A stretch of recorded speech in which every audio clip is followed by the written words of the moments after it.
Ito ang sabi,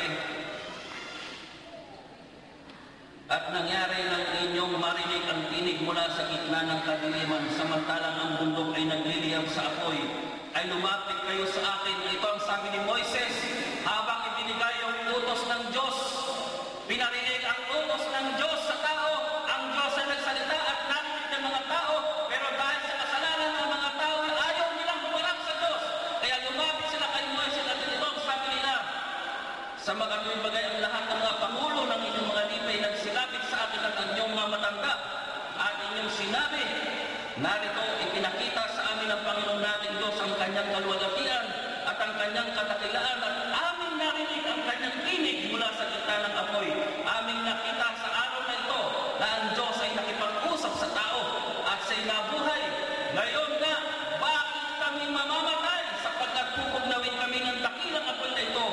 Kung marinig pa namin ang tinig ng Panginoon naming Diyos, ay mamamatay na kami.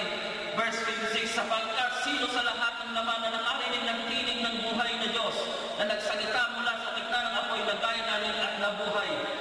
Kaya ang bili nila kay Moises, lumapit ka at iyong pakinggan ang lahat ng sasabihin ng Panginoon nating Diyos at iyong salitain sa amin niya ang lahat na nasasalitain sa iyo ng Panginoon nating Diyos at aming didinggin at gagawin.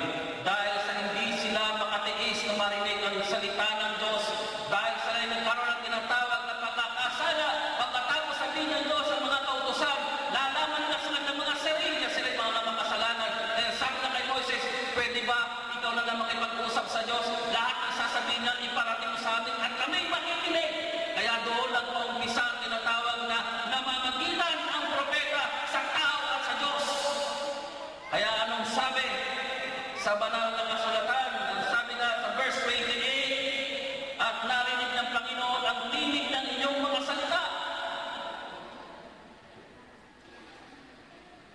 Nang kayo'y magsalita sa akin, at sinabi ng Panginoon sa akin, aking narinig ang tinig ng mga salita ng bayang ito, na kanilang sinalita sa iyo, Moises. Mabuti ang kanilang pagkakasabi ng lahat ng kanilang mga salita. Mabuti, sabi ng Diyos. Sila'y nagsalita ng ganyan. Kaya doon nagpasimula ang pamamagitan lagi ng propeta at ng Diyos. Ano ba ang ginagawa ng Diyos sa mga propeta? Amos chapter 3 verse 6. Ito ang sinasabi,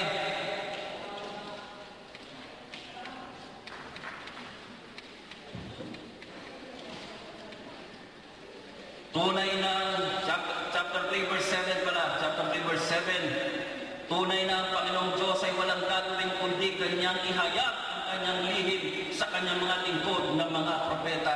Kaya ang Diyos ay laging nakikipag-usap sa mga propeta upang ihayag ang kanyang kalooban. Nang sa ganon, ang tao ay magkaroon ng tinatawag na pagkakataong marinig ang salita ng Diyos. Okay? Kaya lang, alam niyo mga kapatid, ang Diyos natin ay napakarunong sa lahat. Hindi naman pwedeng nabubuhay naman lagi ang mga propeta, sapagkat sila ay mga tao din lang.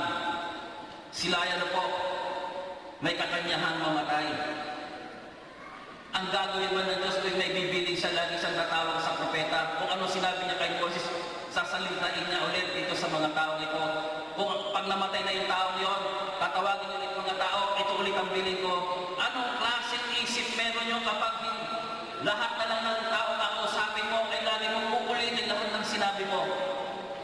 Ano ang pinakamagandang gawin? Nang sa ganon ay hindi na paulit-ulit na magsasalita ang Diyos, hindi na paulit-ulit na kinakailangan magkaroon ng meeting, hindi na paulit-ulit.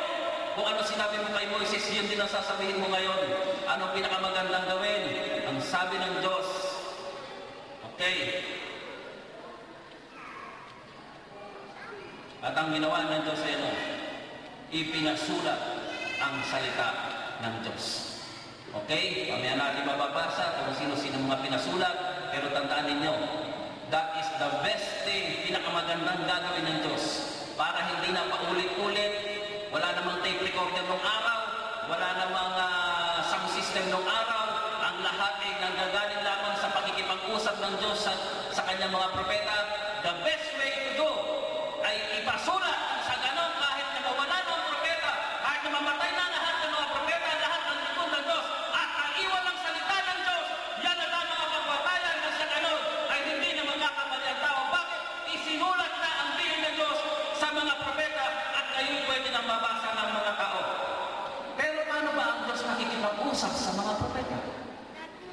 Pwede bang sabihin ng isang tao na kinausap ko kagabi ng Diyos? Pwede pa ba yun? Okay, ano ba ang nangyari? Paano ba nakikipag-usap ang Diyos sa tao? 2 Peter chapter 1 verse 20-21. 2 Peter chapter 1 verse 20-21. At nalalaman mo na ito na alinmang hula sa kasulatan. Okay, saan ba makikita yung mga hula? Sa babasahin ba ng kahit saan dyan? Saan yung mababasa ang hula? Sa banal na kasulatan. Kaya sabi, inyong alalahanin, malaman ito, na alinmang hula sa kanang kasulatan ay hindi nagbuha sa sariling pagpapaliwanag. Nino? Siyempre yung sumusulat. Sapagkat hindi sa kalooban ng tao dumating ang hula kailanman, kundi ang mga tao ay nakagsalita buhat sa Diyos na nangaudyukan ng Espiritu Santo. Yun pala, para lamang makasulat ang isang propeta, ang isang lingkod ng Diyos, kinakailangan mangaudyukan siya ng banal na Espiritu. Paano ba ang maudyukan ng banal na Espiritu? Yun ang nagiging problema. Hindi ninyo nalalaman kung anong damdamin ng isang naudyukan. Kaya maraming bagay na sinasalita ang mga propeta na hindi natin maintindihan. Bakit? Tayo mismo, hindi natin masabi kung nasa atin nga Holy Spirit o wala. Maintindihan mo lang yan kapag kasama ka sa mga tinatawag na sumasayo ang banal na Espiritu. Okay. Okay, kung titingnan natin,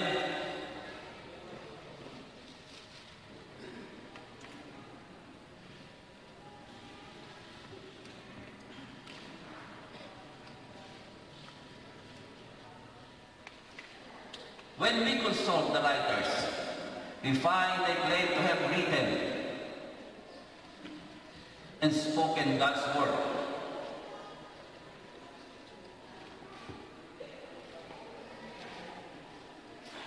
The second text tells us more about how God produced the scriptures. He used chosen man as instruments. Ang mga tao ay ginagamit, ang mga lingkod ng Diyos ay ginagamit niya para kanyang mga instrumento. They did not write, however, what their own minds and will choose to write, but what was God in God's mind and will for them to write. Ang ginagawa nga, ang tao hindi sumusulat ayon sa kanyang sariling karunungan, kundi kung ano nasa isip ng Diyos at pinararating sa kanyang isipan, ganon sumusulat ang mga propeta ng Diyos. The King James Version say, they were moved by the Holy Spirit, or the NIV says, carried along by the Holy Spirit. Ayon kay Warfield, they were carried along. Sila ay ginigilos ng banal na Espiritu. God spoke them, the prophets. Kung titingnan natin, and God said, kung bibilangin natin ang Biblia, sa Biblia, kung ilang beses sinabi ng Diyos ang salita mo, and God said, at sinabi ng Diyos, ang sabi nito, pag binilang mo lahat ng salitang, and God